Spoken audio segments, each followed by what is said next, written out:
Hey, Mel. Hey, Tim. How would improving my emotional intelligence help me to lead better? Well, there are multiple ways that it helps you lead better, but let me talk to the one that I think is probably the most significant. It improves your relationship with others. And there are a number of reasons why, but most importantly, you can strengthen those connections, you can improve relationships, you can improve understanding, and you can improve shared meaning. And you can Mm, imagine if we all were doing that in the workplace, what a difference it would make to the workplace. yeah, yeah.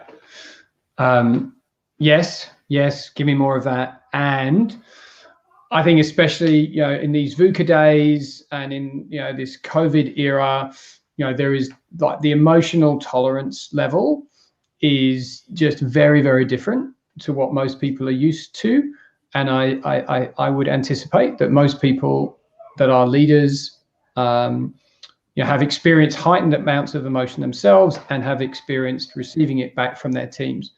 And I don't think that is shifting anytime soon. There's some significant emotion being expressed in my home right now. And I love it. And I love it. And just to, continue to talk about how it helps, what it also does is, the more effective our relationships are with others, the better our understanding of the emotional context of a scenario, the better we are at making decisions in the right way.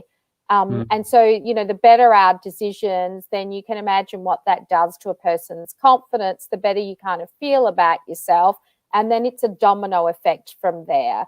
So EI has a profound effect on so many components of a leader's ability to lead, but also in their home life as well. So it's not something that you just take into work, it's a whole of life skill.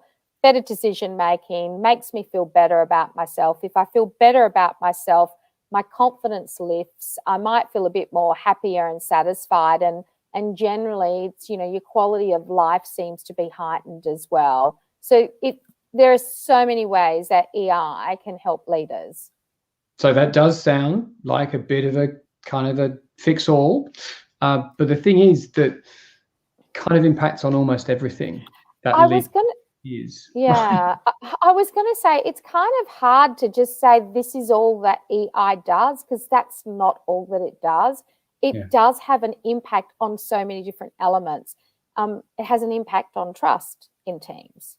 Yeah. It has an impact on team dynamics. It has an impact on relationships. It has an impact on connection with the rest of the organization. Has an It has impact an, on well-being, has an impact on yes, how you craft influence. narrative. Yeah, There's a lot. storytelling. There's Yeah, a lot that yeah. So, it's just too much. Okay, yes, it's too much. It's too much. I know. I can't cope. But you're So right. what There we is. are aiming to do with Yeah. a challenge for you is to distill all of this stuff right down. Okay, distill it right down into here's one thing each day One thing. that you'll receive from us in just 15 minutes of a morning, and then you can go and put into place in your daily life and then see what happens. And then come back the next day, get another one, have a little yarn about what happened, and then do that every day sequentially for 5 days. And then we'll have a reflective session in the fifth day. That's the challenge. You up for it? Let's see. I'm up for it. Let's see if you're all up for it. You can register via the link below. We'll see you on Monday morning, 15 minutes each day, and then a wrap up on Friday. That's 5 things you can do over the week to improve your emotional intelligence. See you then. See you then.